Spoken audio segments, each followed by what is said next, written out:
Hello, everybody. It's Dave Neal, stand-up comic and host of Bachelor Nation News. In this video, we have Bachelorette Rachel Lindsay discussing her divorce and how weird it was for it to all go down publicly.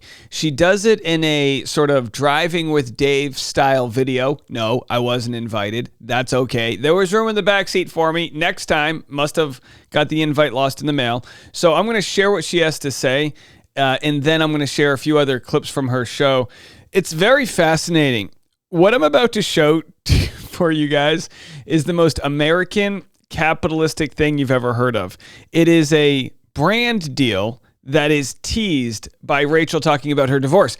I don't hate it. I support what you're about to watch. I always say the only people that make money in the divorce are the lawyers. Well, in this case, it's Brian Abasolo. And also Rachel recouping some of those dollar bills with a influencer deal here, I guess with Lexus. Let's just have a listen to the clip. Does it feel weird now to be in the middle of such a public divorce? Yes, it feels very weird. The news came as such a shock to people because you didn't know the intimate details of our relationship. You never saw the crumbs. The divorce was such a shock. Unlike this Lexus suspension, which has smooth... Never saw the breakdown. Oh, but they were there. Is it a Lexus? It's a Taylor Swift song. Infinity? What is it? I want to know about your electric moment. When did you realize there's a spark here and I've sort of started to make it? The only spark in my relationship was when I got out the vibrator. Okay. Definitely not during The Bachelorette. Really? I was so in a bubble and I was just, you get wrapped up in that world. The electric moment was getting a call from ESPN saying that they wanted me to come to Bristol and I'm such a sports fan and that's my background. I was like, oh my gosh, this is it, I made it. Then they were like, no, we're not gonna give you a job, we just really your fans and we wanted to meet you. Shut up. But best no I could get because a year later from that, I was filling in on my favorite TV show. Yeah, look, that's why you go on the interview, right? She went to ESPN. They said, we don't have a job for you. But I'm sure that's still them checking her out as far as talent goes and keeping her on their radar. Watch these people every single day, first take. I'm a huge fan. Yeah. And now I get to sit at this table. That was huge for me. What is the most important thing for you when you're picking out a car? I love seat warmers. I'll tell you what. I don't buy a car unless I've seen my favorite influencers having a conversation in that car. I put seat warmers on in the summer, in the winter. It does not matter the season. There's nothing better than a warm tush. I love a big screen. Like, I'm obsessed with this. I'm trying to look at you, but I'm also looking at the screen. Yeah. There's just something that feels cool about it. Would you ever go on the Traders? I actually don't watch. Okay. And I think, and this is going to answer your question, I think I kind of don't watch just in case I may go. Ooh. Does it feel weird now to be in the middle of such a public divorce? All right, so that's it. That's it. That's all we have. She doesn't know her audience anything. Hashtag electric moments. Rachel Lindsay sharing her electric moments. I still don't even know, was that an Infinity, an electric car? Either way, I get it. Like, I wish I could do that. You know? I mean, I did right here with Brian Abasolo, but, you know, I didn't get Infinity money. Here's a clip of what we had to say. I'm sure you've heard the story. Rachel had a list. By the way, this is 11 months ago when they were still, I guess, married. Rachel had a PDF document. What was your win percentage on that? I mean, I think I answered I was completely forthright. I told her everything she wanted to know. Like, I didn't hold anything back because, you know, I know there's been instances I know in Bachelor Nation where, you know, people don't talk about those things until after it airs, and then, you know, on the tell-all or whatnot, then it comes to light, and that's a big problem. There it was. All right, my Driving with Dave episode with Brian. There are things we talked about that we didn't air, and I'll share some of those on today's Patreon if you're watching, patreon.com/Dave Neal. So we'll give you some teasers in there. But here's what's really interesting. Rachel, and this is what I think I love most about Rachel Lindsay, and, you know, I say it every time people go, Dave, why do you hate her so?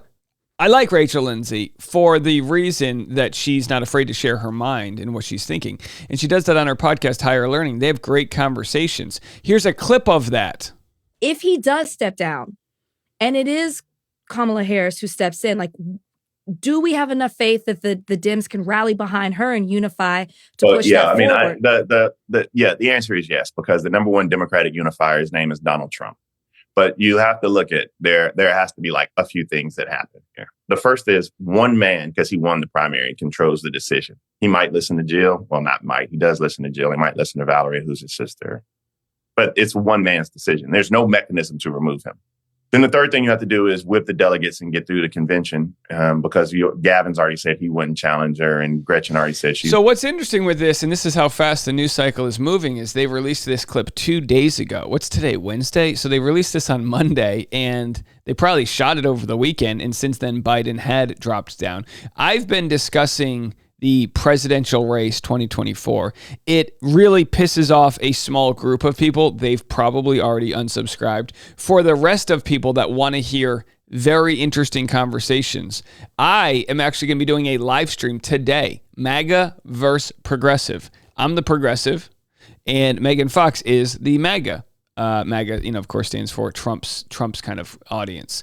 And I think these conversations that we're about to have today at 5 p.m. East Coast, 4 p.m. Central, are the types of conversations we need to have. Not being afraid to talk to people that might have different viewpoints. We all live in the same country. We all have to share the same resources. And in a lot of ways, we're all getting screwed by a system gridlocked by all of our hate. What can we all agree upon? What can we do to move forward? My way or the highway isn't working for either side, right? So I will be discussing my values with her. My guess is 80 to 90% of everything we're going to talk about, we're going to agree upon. That's my guess. We might have different lines in the sand about abortion and different things like that, but we will talk about them. And I think we'll do it in a way that will lead by an example of reminding people that conversations can be the solution. Some people will comment, Dave, how dare you talk to someone who has a different opinion? You cannot platform somebody who thinks this about that. Those are the conversations we need now more than ever. The mainstream media has eroded all trust in their audience and vice versa. And the only way out of this, I believe, is long-form convo. Tonight, we will be doing that. You can be a part of that if you want. It's free. It'll be on my YouTube channel and on Meg's, so you can watch on either channel. And that'll be a conversation that I think, will start doing weekly if we get enough support from the audience. So if you want added content from me, if you enjoy in one way or another what I do, hit the subscribe button. That's going to ensure that I see that the trend points to doing more of that. When it comes to Rachel discussing these types of things, I think that's fantastic that they're sharing it on their channel. I think with my channel and with Megan Fox, we actually exist in each other's echo chamber. And by that, I mean we're able to have conversations with people that might not normally listen to our channel because we're doing it across channels. I don't know if Higher Learnings has that chance. I don't know what their demographics are.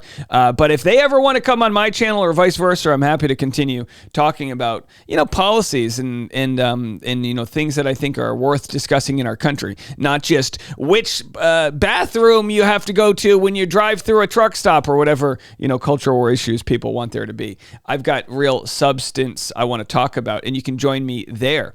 As far as Rachel discussing her divorce in a paid Infinity commercial, God bless America. Get your money.